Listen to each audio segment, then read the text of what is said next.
Po ang inyong kaibigan, Professor Raydan Lacson. Once again, bumabati sa ating lahat. Magandang umaga, mapia mapita, Fio Gopon, mayong buntag, mayong aga sa tanan. Lahat na nakikinig dito sa ating programa ngayon ay iniimbitahan. Samahan po ninyo ako muli sa isang oras na namang ating pagtatalakayan dito sa mga paksang nakahanay sa araw na ito para sa buong linggo ng balitang lumad. Welcome mga kaibigan sa lahat ng ating mga tagapakinig, mga masugid na tagapakinig sa ating programa, mga taga-subaybay sa lahat ng probinsya na abot ng ating broadcast dito sa ating palatuntunang balitang lumad sa istasyong DXMY. At hatid po naman sa inyo ng proyektong IPDev. Ito ay sumusulong sa kalakasan at karapatan ng mga katutubong lumad ng ARMM, mga kaibigan. Sa araw na ito ay titiyakin din natin makasama natin ang ating Ma'am Avs, si Miss Avin Acuña Gulo, na ngayon ay nandoon kasama ang ating mga lumad communities dito sa UP at saka sa South UP.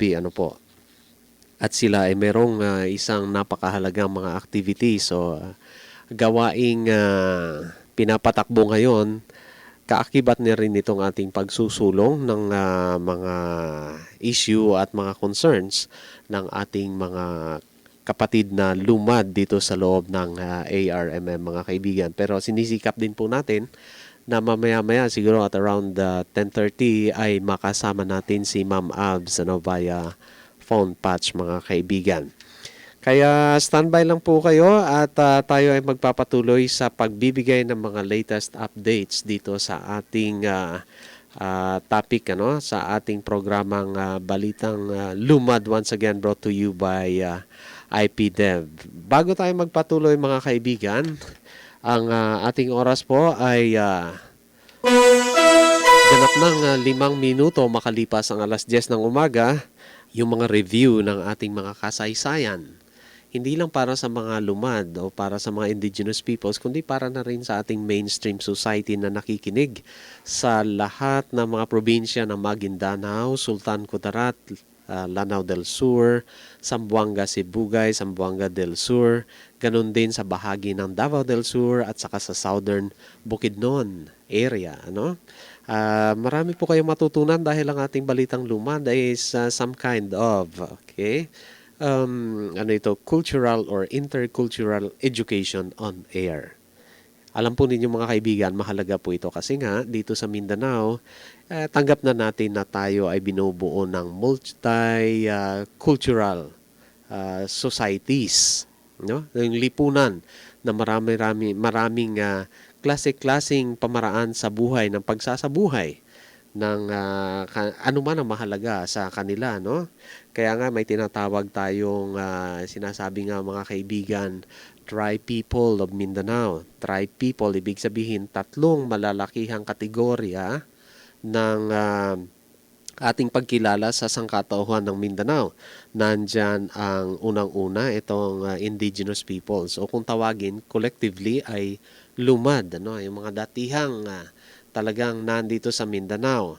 Nandyan din ang Bangsamoro, largely Islamized societies ng Mindanao, at nandyan din siyempre ang Christian settlers o the largely Christianized segment ng lipunan ng Mindanao. At paulit-ulit natin yung binibigay para sa kaalaman ng lahat, lalong-lalo na itong ating mga guro na sana ay gradually o unti-unti nilang maipaliwanag ito sa mga estudyante. Mahalaga po ito na malinawan natin lahat kasi nga isa sa mga dahilan kung bakit mahirap natin makamtan ang pangmatagalang kapayapaan mismo dito sa ating pinakamamahal na lupang Mindanao ay dahil nagsimula din ang mga misunderstandings o hindi pagkakaunawaan sa pamaraan ng ating pagtingin sa ating mga sarili. Kaya mahalagang malaman natin na meron nga palang tribe people sa Mindanao at merong mga lumad, Bangsamoro at saka meron ding Christian settlers. Etong mga lumad, mga kaibigan, ay binubuo ng 18 tribo o lipunan. Madalas nating tukuyin ay tribo, pero alam nyo, academically ang mas tamang tawag ay society o kaya lipunan, no? 18 po dito sa Mindanao. Ang Bangsamoro naman ay merong 13. At siyempre, itong Christian settlers naman ay binubuo ng siyam na mga lipunan ng galing sa Luzon at saka sa Visayas. Okay? So, mahalagang maklaro ito sana kahit sa ating mga estudyante sa paaralan, ano? Para masimulan natin ng pagtama sa ating kasaysayan. Bakit mahalaga yung mga kaibigan? Diyan lang po kayo dahil ipapaliwanag natin sa susunod nating mga mga pagtunghay sa mga topics na nakaline up. Ang ating oras po ay ganap na pong 10 minuto makalipas ang alas 10 ng umaga. Bago tayo magpalalim doon sa ating usapan sa cultural o sa pamaraan sa buhay ng mga tao dito sa Mindanao, ay tunghayan muna natin itong current o kaya itong mga kaganapan ngayon tungkol naman dito sa mga pagkilos sa ating pagtupad o pagtugon sa mga concerns o pinagkakabalahanan na issue patungkol naman dito sa mga lumad. Ano po?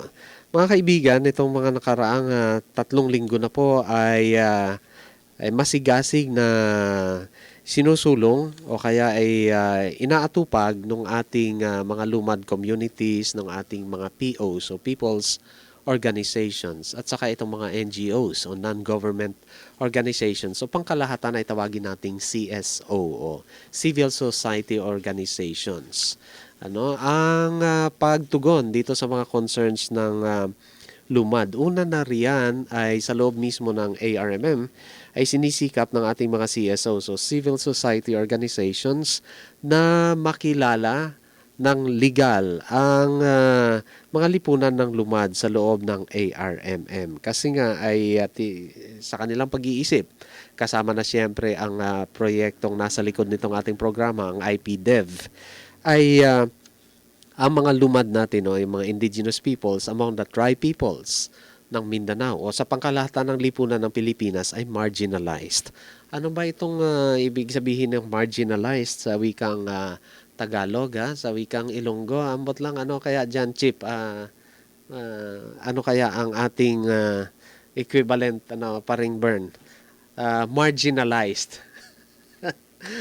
Kumbaga alam niyo naman yung margin sa elementary, 'di ba? May margin, palugit, nung papel nasa gilid, yung margin nasa gilid, hindi nasa gitna, nasa palugit. So pag sinabing ikaw ay marginalized sa mga proseso ng pagtugon sa mga pangangailangan o basic services, tama yon, paring burn, gidaog-daog. Siguro nga, pero technically, ang ibig sabihin ng marginalized, yun ang nasa tabi ka, hindi ka gaanong naaambunan ng mga benepisyo. At maraming forma ang pagiging marginalized. Isa na riyan yung nasnab ka o kaya hindi ka nintindi o tama yung sabi ni paring burn, gidaog-daog ka. Pero ang correct naman na katumbas nitong gidaog-daog na oppressed ka, no? Oppression is really an extreme expression of marginalization. At hindi lang yon ang sinasabi natin, itong ating mga kaibigan o mga kapatid na lumad ay kumbaga sa mga benepisyo o sa mga pagkamit ng anumang benepisyo na naitakda ng batas ay nasa margins, nasa gilid sila madalas. Hindi sila naambunan doon sa gitna. So kaya nga, etong ating mga proyekto at ating mga civil society organizations ay sinusulong na sana maalis sila doon sa margin, sa gilid at malagay sila sa mainstream, sa gitna. Una na, siyempre dyan, yung makilala sila bilang lipunan at ang kanilang mga karapatan at ang pagkilala sa kagalingan, sa kayamanan at sa kabutihan ng kultura nating mga lumad, no? Kaya maraming nagsisikap diyan. So balikan nga natin itong ating balita, mga kaibigan. Itong mga nakaraang linggo ay puspusan ang pagsusulong ng mga civil society organizations na mapatatag itong pagkilala sa ating mga lumads. Siyempre, ang kanilang hinarap dyan ay ang patungkol dito sa usapin sa loob ng ARMM, siyempre, ang Autonomous Regional Government o ARG na pinamumunuan ng ating butihing Regional Governor Mujib Hataman na ngayon ay busy among other things sa pag-intindi sa mga pinakahuli namang explosive na kaganapan sa loob mismo nitong, hindi naman sa loob, kundi na kung saan nasasangkot itong region ng ARMM. No? Yung huling kaganapan dyan sa Zamboanga that we hope sana naman ay magkaroon na ng solusyon nito at wag na maghirap pa ng mas matagal itong ating mga kababayan, lalong-lalo na yung mga directly affected dyan sa Zamboanga. Pag sinabing kababayan, hindi lang yung mga Tsabacano nandyan. Lahat na, yung tribe people, yung mga Moro na nandyan, yung mga Sama, yung mga Tausug, yung mga Yakan, no? Na nandyan. At syempre, kasama yung mga Cebuano, mga Tsabacano, mga Ilonggo, at yung mga lumads natin na mga Subanen, at saka itong mga Teduray na nandyan, mga Manobo na nandyan, lahat tayo affected dyan. No? Sana ma-solve na yan. While on it, ang ating butihing gobernador ay hinarap din niya itong mga civil society organizations. Kasama ang IPDEV, kasama ang ng ating mga traditional leaders, mga Timwais ng Teduray, ang ating mga people's organizations kagaya ng Timway Justice and Governance, at ang Teduray Lambangian Women's Organization, Inc. No? At hinarap niya ito upang pag-usapan kung papaano ang mga pamamaraan na naitatakda ng batas at ayon sa batas ng pagkilala dito sa mga identity sa katauhan ng mga lumad, lalong-lalo na itong Teduray, Dulangan Manobo at Lambangian na nandito sa loob ng ARMM at mga higaunon at iba pa.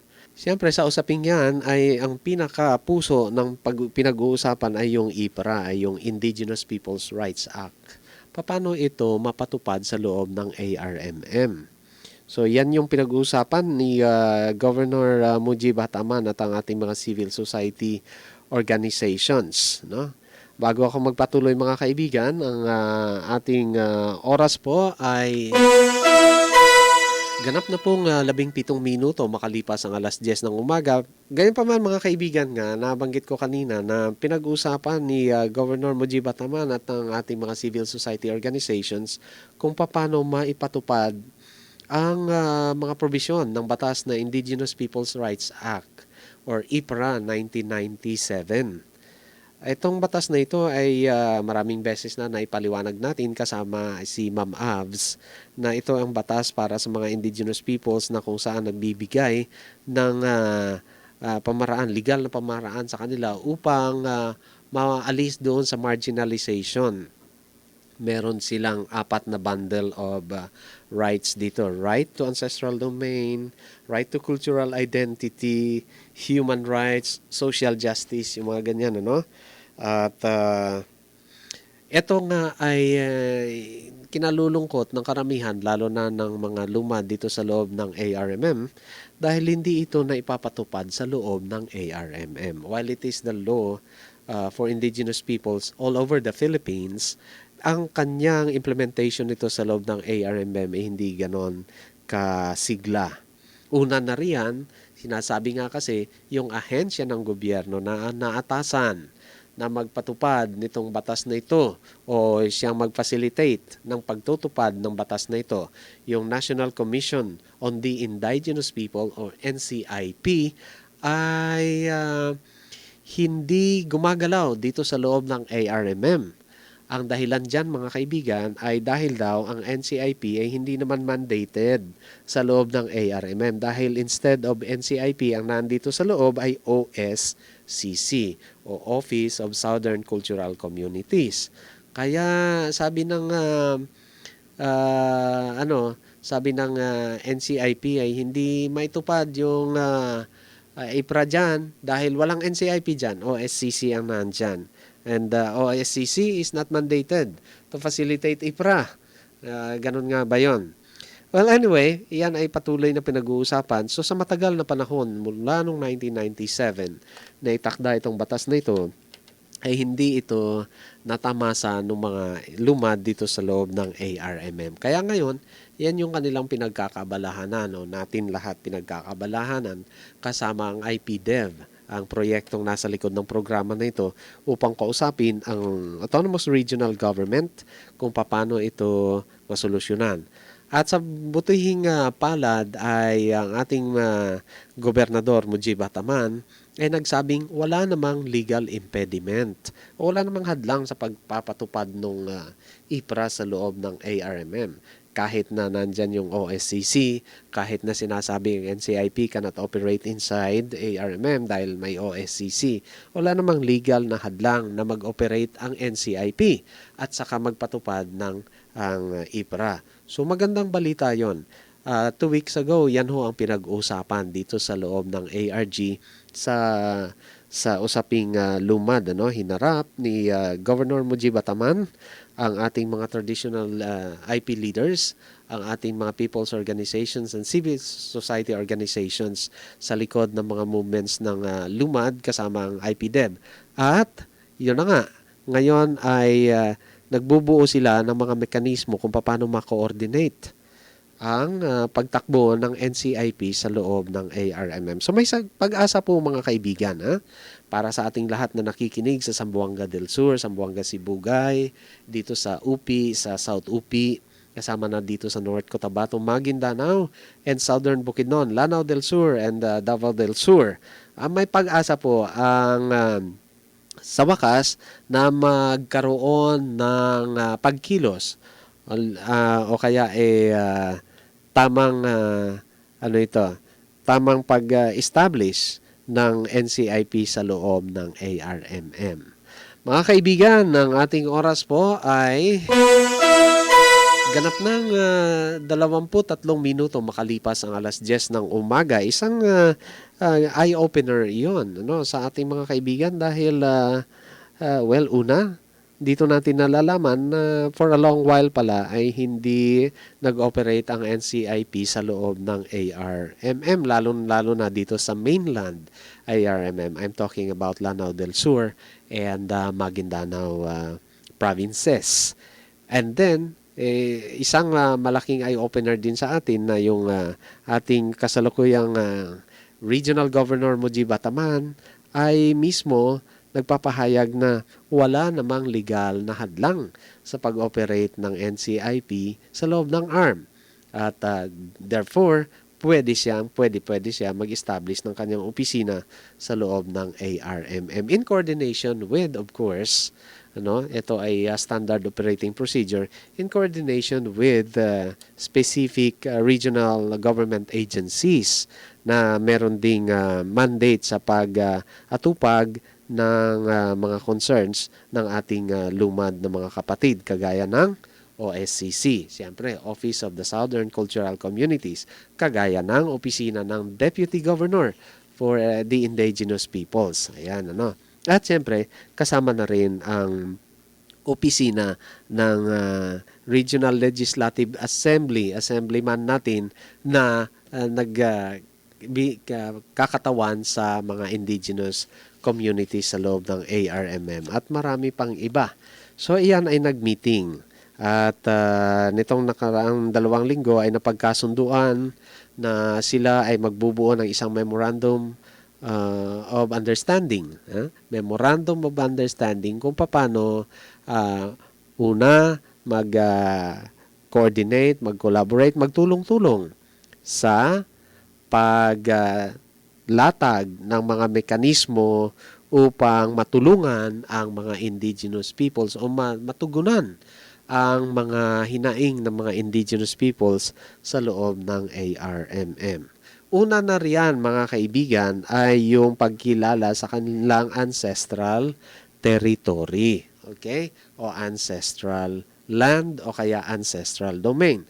Kasi ang ating mga indigenous peoples ay merong mga kinikilalang o kaya merong mga tinutukoy na ancestral territory dito sa loob ng ARMM.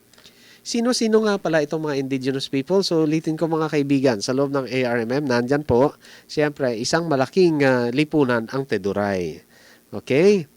122,914 ang lahat ng mga population ng indigenous peoples dito sa mainland ARMM. 122,914. So tandaan po natin yan, ano mga kaibigan. At sa 122,914, ang mas malaking bahagi niyan ay binubuo ng mga Teduray. Okay? Sinusundan ito ng mga Lambangian. Okay? And then sinusundan din ng Dulangan Manobo. At ang panghuli ay aggregate o grupo ng mga indigenous peoples na wala ng mga ancestral territory. Kaya lang, nandito rin sila sa loob ng ARMM dahil gawa nung sila ay nanirahan na dito. Galing sila sa ibang bahagi ng Mindanao. Ano? At doon sa kanilang pananggalingan ay malaking lipunan sila doon. Pero yun na nga, langyaw, mga dayo na pumunta rin yung iba sa kanila dito. Yung mga Higaunon, Agusan Manobo, Tigwahanon, Talaandig, at mga Pulangihon na karamihan sa kanila ay dyan na nanirahan sa southern part ng Lanao del Sur, lalong-lalo na sa bayan ng Wao at saka ng Bumbaran. Okay? So, yan yun sila. Wala silang ancestral domain dito sa Wao pero marami sila dyan. Pero yung may mga ancestral territory, yung Teduray, Lambangian at Dulangan Manobo, ang Teduray ay sumasaklaw ang kanilang ancestral territory at sumasaklaw sa bahagi lalong-lalo na nitong Upi at South Upi. Kasama na siyempre ang bahagi rin nitong Datu Udin Sinsuat, Datu Blas Sinsuat at bahagi ng Cotabato City. Kinikilala sa history ng mga Teduray na bahagi ng kanilang ancestral territory. Magsimula pa nung unang panahon ng history ng mga Bangsamoro at mga Teduray ay nagsimula sa kanilang mga ninuno na sina Mamalu and Tabunaway. Isang mahabang istorya din yan na sana ay mabigyan natin ng mas mahabang pagkakataon na maisulat at saka maisalaysay kahit sa ating mga kabataan lang. So isa yan ang mga Teduray. Ang mga Lambangian naman ng kanilang ancestral territory ay nandito mismo sa loob ng South Upi. Okay? Ang mga Lambangian, mga kaibigan, matatandaan natin ay produkto nung intermarriage nung mga Dulangan Manobo at saka ng Teduray. Ang resulta niyan ay yung lahi ng Lambangian. Marami rin sila ngayon. Sila ay bumubuo ng humigit kumulang 30,000 individuals nandyan sa loob ng South Upi.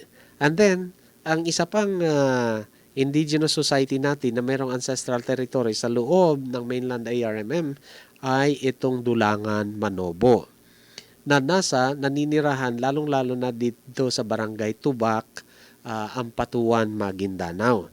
Okay? At hindi lang yan ang teritoryo ng Dulangan. Kaya lang sa loob ng ARMM, dyan sila matatagpuan sa Barangay Tubak. Ang malaking grupo ng Dulangan Manobo ay naninirahan dito sa bayan ng President Ninoy Aquino dito sa loob ng probinsya ng Sultan Kudarat. Diyan ang mas malaking bahagi ng lipunan ng Dulangan Manobo. Ang ating oras, mga kaibigan, ganap na pong 29 na minuto makalipas ang alas 10 ng umaga. At bilang pagpapatuloy sa ating balita na yon ay yun nga, isinisikap ngayon makabuo ang Autonomous Regional Government sa pamumuno ng ating buting Gobernador Mujib Bataman at ang ating mga indigenous communities kasama na ang kanilang mga support organizations kagaya ng IPDEB na magkaroon ng pagkilala dito sa ancestral domain nitong mga Teduray at Dulangan at saka ng mga Lambangian. Siyempre pa, unang-una dyan ay yung ma-delineate o kaya kita kung saan hanggang saan ang hangganan ng kanilang mga teritoryo. At ito ay technically magkakaroon ng pag-survey, paglalagay ng mga boundary upang makita lang na hanggang dyan ang kanilang teritoryo. Ito ay naitakda sa batas. Huwag maalarma po ang hindi mga lumad na nandito o nandyan dahil hindi naman ito about tenure doon sa lupa na pag ito ay na-survey, kanila na yan. Hindi yon. Hindi yon ang usapan dito. Kinikilala lang hanggang saan yung kanilang hangganan ng kanilang teritoryo na bumuo ng kanilang kultura, ng kanilang istorya, ng kanilang kasaysayan. Hindi ito upang, kumbaga, makita kung sino ang may-ari ng lupa nandyan. Wala tayong sinasabing ganyan sa delineation na yon. Okay? Sa susunod nating pag-uusap ay palalimin natin yung legal na bahagi ng pag-uusap na mga kaibigan. Kaya hold on to that. Well, anyway, hanggang dyan lang muna ang ating balita na sinasabi natin dito na nagkaroon na ng inisyal na pag-uusap ang Autonomous Regional Government at ang ating mga civil society organizations kung paano magtutulungan upang may takda itong delineation na ito by way of Memorandum of Understanding kung paano ito mapatakbo ng maayos at mapayapa. Ang ating oras, mga kaibigan, ay ganap na pong 23 minuto makalipas ang 10:00 ng umaga. At this point, bigyang daan natin ang pagpasok, kung pwede na ba, si Ma'am Abs via phone patch, chip. Kung nandyan na siya sa linya, ay sisikapin nga natin mga kaibigan kahit nasa malayong lugar o komunidad na mga lumad itong ating Ma'am Abs, Miss Avina Cunyagulo, na siya nating katandem dito sa ating programang Balitang Lumad, ay sisikapin nating to get her on board upang magkausap-usap tayo at tuloy ang ating talakayan dito sa ating programa. Okay na daw, sabi ni Chip, good morning. Magandang umaga po sa inyo, Ma'am Abs. Kamusta po? Magandang umaga, Prof. Nandito tayo ngayon sa maniwala kayo't sa hindi sa Kansad Gadong. Bumalik po tayo para sa isang mahalagang pakay na ma-document natin ang mga pamumuhay ng mga kapatid nating katutubong mga lumad, mga tiduray, So, magandang umaga. Gusto sana naman pakinggan kanina, may radyo dun sa taas, kaya lang wala na battery. So buti naman at nakatawag ka at kahit papano. Mag-uumpisa na sana kami dito mag-interview, kaya lang tumawag si Jay. So ito, kahit siguro 15-20 minutes. Hello, at mukhang humahangos pa kayo, Ma'am Abs, At ito ba ay naglalakad ba kayo? Saan bahagi kayo? Kasi ang description nga nila dito, pag sinabing hike, kalsada yon. Pero, pag sinabing hike, kalsada. Anong ginagawa nyo? Hindi yan hike. Hindi to hike, lakad to. Lakad, ibig sabihin, walang kalsada. Aba, at siguro naman, very thrilling ang inyong mga ginagawa dyan ngayon. Well, Ma'am Abs, ang ating pinag-uusapan nga dito ay nagbibigay tayo ng updates tungkol sa mga huling pag-uusap sa pagitan ng Autonomous Regional Government at ng ating mga indigenous peoples at mga support groups tungkol dito sa kung paano ay magkaroon ng Memorandum of Understanding upang may pagpatuloy natin ang paglalatag ng mga mekanismo na mapaganda ang pagpapatakbo nitong batas na IPRA sa loob ng ARMM para naman sa benepisyo ng ating mga community o kaya lipunan na lumad. Opo. Oo, sige ganito. Nagpapatuloy ang ating pakikipag-koordinasyon, ang ating pakikipag-usap. Ang dalawang opisina ngayon, ang armed government sa pamamagitan ni Honorable Governor Mujib Hataman at saka si Chairman, Chairman Attorney Leonor Quintayo ng National Commission for Indigenous Peoples, at si Commissioner for Central Mindanao, si Boy Era Espanya, ay inaayos po nila ang Memorandum of Understanding. Ang laman po ng Memorandum of Understanding na ito ay isang lamang, kumbaga inilalagay lang doon kung ano yung mandato, kung ano yung katungkulan ng bawat ahensya ng pamahalaan sa pagkakandak at masgot yung mga is yung delineation dito sa ARM. Kasi nga po, marami rin namang nagtatanong at masaya tayo at na ang nagkakaroon ng interest. Ano ba talagang ginagawa ng ano ba talagang itsura ng delineation na yan at ano yan. So gaya ng sinabi natin sa mga ilang programa ng nagdaan, ito po ay matagal ng claim ng mga katutubo sa ARM at ngayon lamang po sa pamunuan ng ating Autonomous Region in Muslim Mindanao na si ARM Governor Mujib Hataman, ito ay nagkaroon ng kaunting linaw. Dahan-dahan na nagkakaroon ng linaw. So ibig sabihin,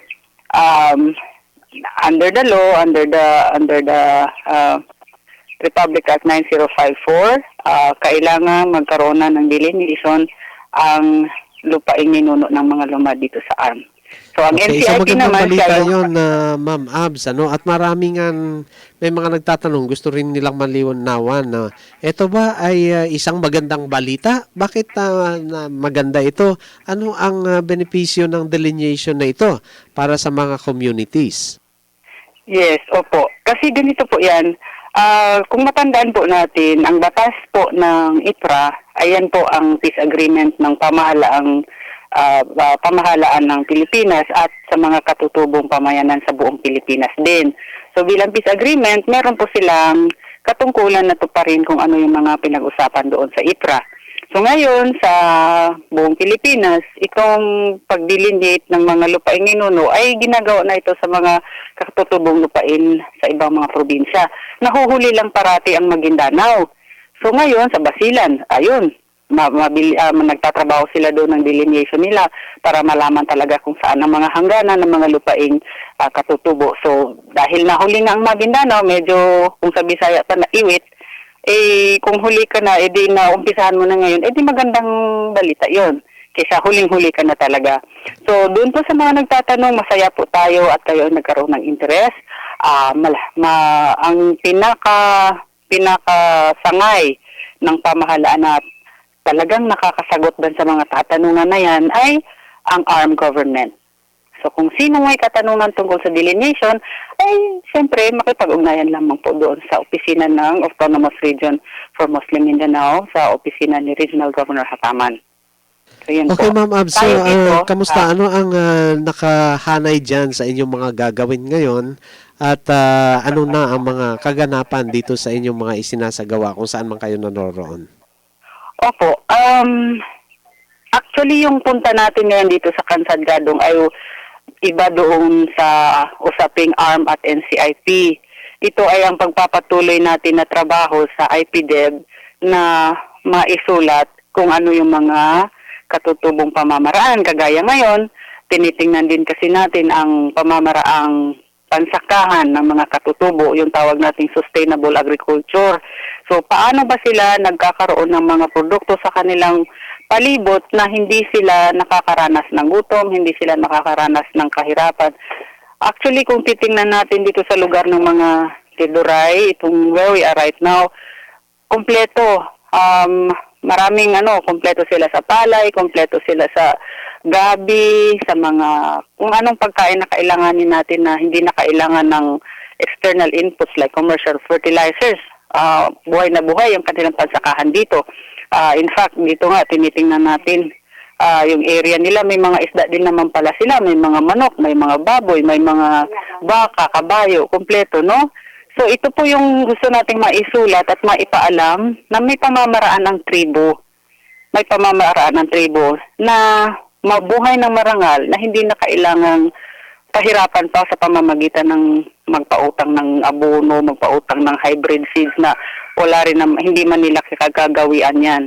So ngayon, ang punta natin dito ay i-witness natin kung paano sila mag-harvest ng tinatawag nating tikaf. Tikaf ay kilala po yan siya sa ibang tribo bilang dawa. At bago lang din po natin napag-alaman na sa mga manubo pala sa Arakan, tawag din nila nito ay batam.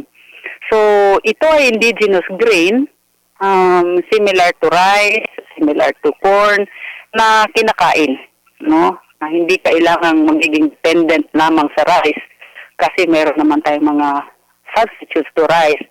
Yung Ma'am Buhay na Abs, buhay ito pala. ay tumutubo sa kanilang mga kapaligiran at kanilang na-cultivate dyan na hindi Opo. sila umaasa sa mga inputs na commercial kagaya ng pesticide o kaya ng mga Oo. abono? Sa napuntahan natin, Prof, wala talaga. Wala silang ginagamit na fertilizer, pero may habong po yung kanilang pamamaraang pasakahan.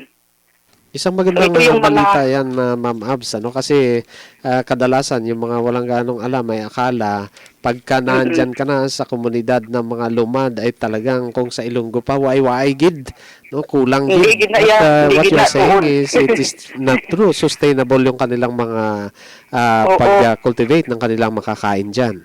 Totoo po yan. Kasi ito ay napag-alaman nila sa pamamaraan ng kanilang mga ninuno for thousands of years.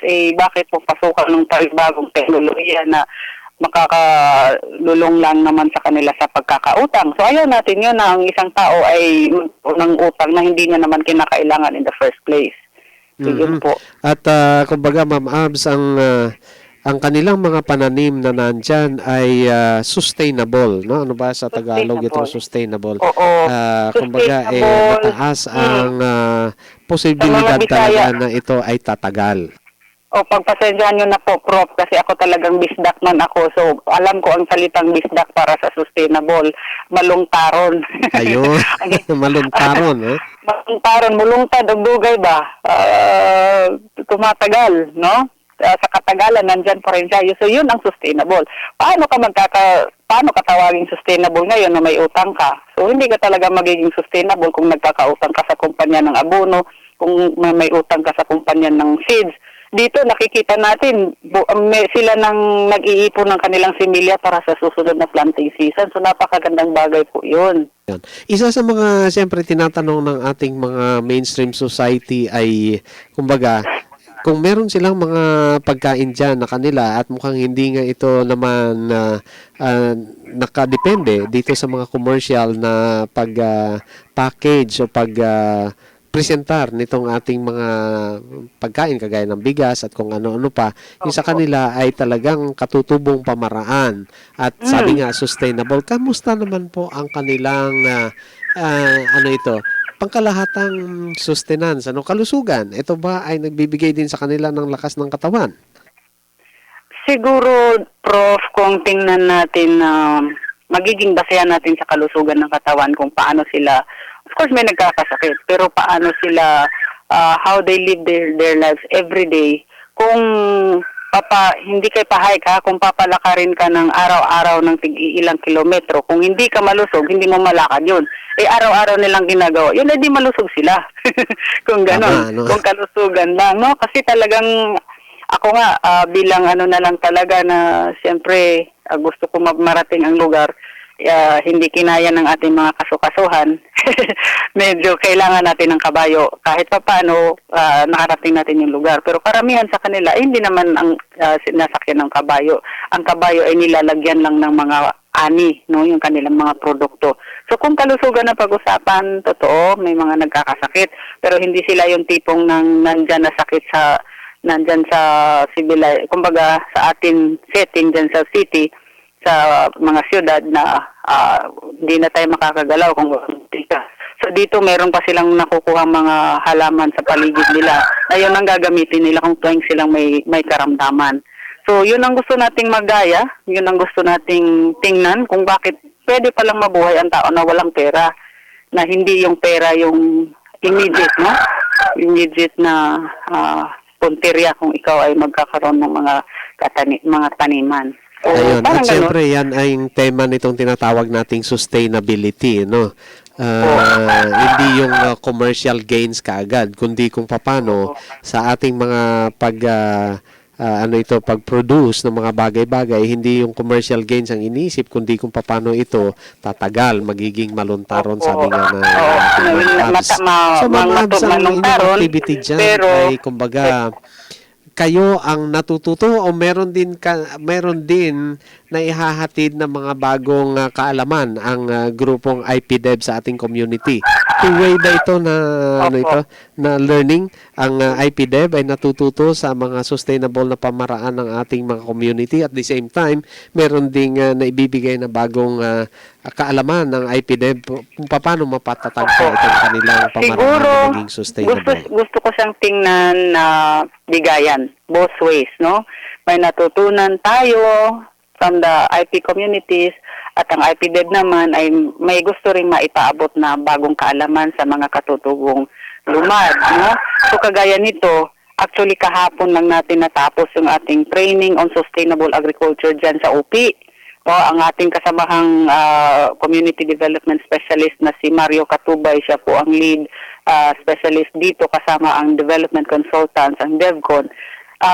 Nagkaroon ng culminating activities, ang mga partisipante, I think there were 40 or 50 participants mula sa iba-ibang tawag ito, iba-ibang barangay ng mga Tiduray.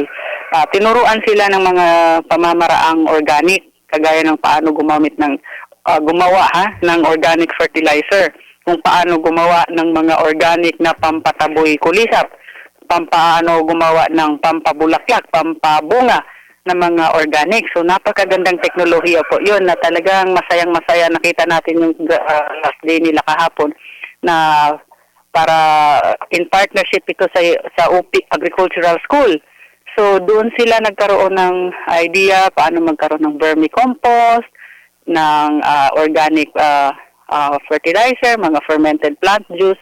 So tinuruan niya natin sila. So tayo naman, ang natutunan natin yung nasa community talaga na may mga indigenous practices na pwede natin maipalaganapin kahit na tayo ay nasa syudad. So both ways po siya ang tulungan. So ngayon, kahapon natuwa nga kami kasi yung grupong nag-graduate ng Sustainable Agriculture Training ng IPDEV ay nag-tree planting din doon sa UWAS, doon sa UP Agricultural School kasi parang may policy ang school na kung bibisita ka man o paano, mas maganda siguro na bago ka umalis, nakapagtanim ka ng kahoy. So yun, nagtanim sila ng kahoy. Pag uwi naman nila, ay niragaluhan pa sila ng eskwelahan ng ang tawag ito, yung buko pandan, similya ng buko pandan. Yung sabi nila na buko na pag inumin mo, pandan flavor na siya kaagad. So, sila, may bit-bit sila pa uwi, seedlings. So, itatanim naman nila yon kung saan sila uuwi. So, very significant siya ng mga activities kahapon. At napaladaan, Professor, nais ko lang din ipalam sa iyo na lahat na ito ay in celebration na pala of the UN Declaration on the Rights of Indigenous Peoples, which is September 13. So, you can just imagine lahat na yun in convergence for remembering a very significant occasion sa buhay ng mga katutubo. Isang mahalagang date yon, Ma'am, September 13, UN Declaration on the Rights of the Indigenous Peoples o UNDRIP. So isang masayang celebration pala ang naganap na inyong nadaluhan during that day, Ma'am Abs. Yes, and then meron pong ginawang ritual ang Pinoy Justice and Governance. May ritual po silang ginawa doon sa 3D center, yung kung saan nila nilagay yung kanilang 3D map, may center sila doon. Pinangunahan ito ng walang iba kundi ng kanilang kamamalkadata, yung kanilang highest bishop, kanilang highest priest na yung ritual doon ng pasasalamat. So nakita na witness po natin yan doon. Nanap din silang consultation, no? Consultation, ibig sabihin kung sino pa yung may mga katanungan at gustong mapaliwanagan tungkol sa framework agreement, doon pinag-usapan din nila yan doon. So, lahat ng ito, bilang kasagutan kung meron tayong katanungan. Ang problema lang kasi kung meron tayong tanong tapos sinasagot na tayo, hindi pa natin pinapakinggan, malaking problema yun. Pero pag nagtatanong tayo tapos may sumagot naman at pakinggan natin at medyo matino naman yung sagot, mas maganda siguro na ganun po yung gagawin natin. So yun Tama po, yun, Ma'am consultation. Abs. Isang, kumbaga, dialogue talaga. Lahat ay nakikinig at binibigyan din ng pagkakataon na magsalita. Well, Ma'am Abs, ang isa sa mga magandang na ihatid ninyong kaalaman ngayon para sa atin namang mga tagapakinig sa lahat ng probinsya na saklaw ng ating broadcast dito sa DXMY ay yung bang sa inyong mga sinasabi na ang mga lumad ay meron mga sustainable na pamaraan ng pagtataguyod ng kanilang mga pangangailangan sa pagkain diyan sa mga communities.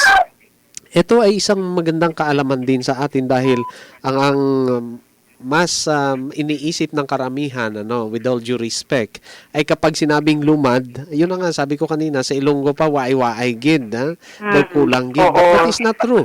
Meron silang mga capitals, social capital, socio-economic capitals na nandyan lang mismo din sa kanila na magbabago marahil sa ating pananaw. At sana naman ay maging isang positibong pananaw itong bagong kaalaman na ito sa ating mainstream society ito about ay the lumads. panawagan na baguhin na natin yung mga pananaw na medyo hindi totoo. Oo. So kung ano yung nakikita natin at nagiging totoo, ay mas maganda na oo nga, meron naman pala. So, ang sa atin, minsan naglalakad ako papunta rito, kausap ko sila, abay rin daw, kausap ko yung ibang mga timoy, ang mga Filibon, mga magagandang babae, ang mga nandito sa lugar na ito. Inisip ko, nako, kung may pagkakataon lang din ng ibang tao na mabisita sila at makahalubilo sila, makapagsabi ka talaga, nako, there's so much to learn from the katutubo. So, hindi na kailangan ma-confine tayo sa ating kuha ng kaalaman sa conventional na pamamaraan kasi yung mga pamamaraan pala na through time, no? 2,000 of years tested na rin siya. So maaaring siguro as part of our solidarity with the IT communities, let's learn from their ways, let's live with them kasi otherwise kung hanggang libro lang din yung kaalaman na makukuha natin, mukhang kulang. So, Tama yun. Kulang na kulang talaga, Ma'am Abs, kung libro lang. Kasi yung representation nga ng mga lumad sa libro ay yung dati pa rin, mga nakabahag, nakapaka, na nangahabol lang ng mga ligaw na hayop sa bundok at walang alam at mga nakadepende lang sa tulong ng iba. Kailangan baguhin nga talaga natin yon.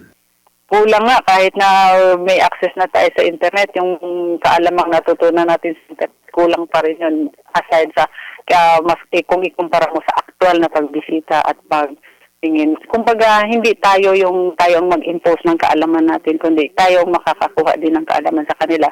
Kagaya nitong binisita natin ditong Genus Gray, nabanggit ko nga sa iyo, Prof. Ito ay akala ng lahat, wala na ito, extinct na ito. So yung pala, meron pa dito sa lupaing Tiduray, buhay na buhay pa siya. So, ngayon, ang maganda rin nangyari dito. Pakiulit nga yun, Ma'am Abs. Ano yung nandyan na akala natin ay extinct para na rin sa kapakanan ng ating mga taga-pakinig? Opo. Ito na yung take-off na sabi ko, yung dawa. Oo. So, akala ng marami patay na extinct na ito. Although endangered naman siya, pero meron pa palang natira sa mga sulok-sulok. So, nang nalaman natin na meron pa ito dito, we tried our best na makakuha ng paraan natin mag-document. We have pictures of this, Ma'am Abs, na pwede nating ma-post sa ating Facebook sa IPDEV, para matingnan ng ating mga taga-pakinig. I hope very rich ang inyong mga documentation pictures dyan para ma-post natin lahat ito sa ating Facebook account na IPDEV. Opo. Yun nagang pinaganda, Prof. Dance, kasi through Facebook din, nalaman ng isang kaibigan ko na nandyan sa Arakan, si Dr. Harry Sinolinding, nakita niya ito because he's also doing a research on the same type of food sa mga manubo dyan sa Arakan. So, nung nalaman niya na mayroon pa pala dito sa lupa ng Tiduray, sabi niya, pwede ba ako magsama? Kaya lang mabilisan yung punta natin dito, hindi talaga siya nakasama. At saka, nakita din ng isang katutubo mula sa Bukidnon, through Facebook, nakita din ni Dato Vic Saway. Sabi niya, uy, meron pa pala yan dyan, wala na silang seeds. O sabi ko, magpaalam tayo doon sa kabilang dito sa Tiduray, baka pwede tayo makahingi ng seeds. So ngayon, magbibit ako kahit paano, magpapadala tayo ng seeds doon sa mga talaandig sa Bukidnon para makapagtanim din at mapalaganap ang nasabing indigenous pagkain na ito. That is very encouraging, Ma'am Abs. Great news yan. At meron lang ako request, Ma'am Abs, kasi bilang anthropologist, ang aking mga research ay naghatid na rin sa akin sa iba't ibang mga communities ng lumad sa buong Central Mindanao. May mga account ito na meron para mga indigenous na chicken na hindi pa documented. Baka meron kayo dyan balitaan. Can you bring us pictures of this? Itong manok daw na ito ay hindi kagaya ng ating native chicken kasi ito ay walang buntot at ang tuka niya ay bumabaluktot pababa at saka pagkatapos ay pag nangitlog, malalaki ang itlog pero binabaon niya ito sa lupa sa ilalim ng patay na puno ng kahoy at hinahayaan na lang mag-hatch o kaya magsisiw ng sarili niya doon. Ang mag-incubate ay yung init ng patay na puno ng kahoy. Ewan ko kung anong tawag nila dyan. I've been looking for this. Ito ay laganap na rin na balita sa mga indigenous communities. Baka sakali lang meron din ganyang istorya dyan at mas maganda kung meron kayong picture niyan at ito ay ating mai-announce din sa ating public kasi isa ito sa mga rich information and rich realities na bumubuo sa tinatawag nating kulturang lumad na nagpapakilala na sila ay isang mayamang kultura, hindi ito kumbaga mga mahihinang kultura. Ay, okay, Prof. Medyo, ito nga, habang nagsasalita ka, nais ko lang ipaalam sa'yo. I'm so happy to also to inform you. Actually, wala nga kaming radyo dito, pero itong cellphone ko ay naka-loudspeaker at may isang tumpok po ditong nakikinig sa iyo. Yun ang sabi ko sa iyo, yung highest bishop natin sa Kamamal Kaadatan, Abay Rendao Musela, nandito po siya. Nandyan. So, kamusta ho, Abay Rendao? Natutuwa ako at nandyan kayo. Kumbaga ay kasama nyo si Ma'am Abs at isang masiglang activity yung ginagawa na magkaroon ng knowledge sharing sa isa't isa. At sa lahat na nakaipon dyan, I'm sure nasa nakaipon paligid ni Ma'am Abs, naalala ko tuloy Ma'am Abs yung picture na kung saan na-picturean kita, nasa likod mo ang lahat ng mga kabataang nanonood o nakikinig. I suppose ganyan din ang picture ngayon. Isang masayang araw sa inyong lahat dyan mula dito sa ating Balitang Lumad. At sana ay maging masaya at makabuluhan ang inyong mga activities nandyan. Siguro dahil nandito na lang din sila, bigyan natin sila ng pagkakataon na mabati naman lang at makabanggit sila on air. Ibigay ko ngayon ang Go ahead, Ma'am Abs. Abay Rendao. Andito po siya. Magandang umaga po, Abay Rendao. Ganun na rin na po. Magandang umaga sa iyo, Prof. Ito ang unang pagkakataon ay nandito si Ma'am Abin pati sa kanyang mister at ang aking kabiyak din at ang isang matanda na si Dominador Aso, yung pinaka mataas sa Timoy Justice and Governance, yung tinatawag namin parang fiscal yan siya, yung pagilidan. So, kamusta naman po ang inyong mga activity at ito ba ay nagbibigay ng dagdag na kaalaman sa parehong punto o kaya paano naman ho ang tinatanggap ng community diyan ang mga activities na ito ng IPDev?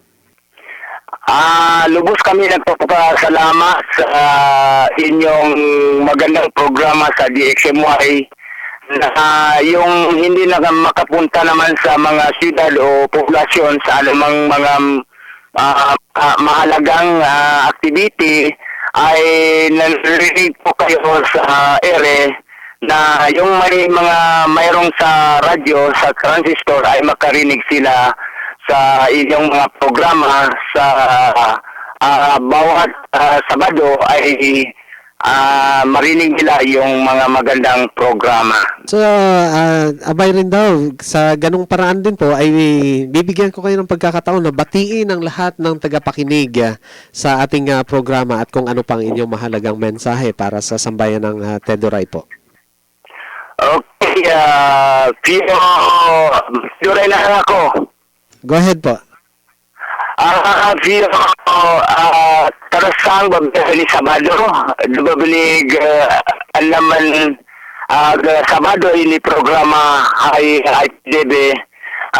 Sinay ni Liogong ni Ikabragway Rendao, Abay Rendao, Mosela, Inibni, Mongotuk, Fionon, Pagliwan, Kluhanay, Nabiliteduray lang Manginan, Basailay, Nanbanan, Dumon Mabanggit, Mauret, dababaran ni ancestral domain.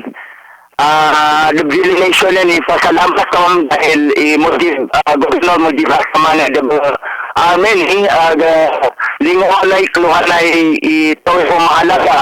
Ang lupa ay kahugtong ng mga tuduray lambangyan na mga lumad dito sa ating sa South Central Mindanao ay tagal na binabaon ng kanilang isipan o problema na hanggang sa ngayon ay hindi pa bibigay sa kanila ang usaping CADTI o Certificate of Ancestral Domain Title.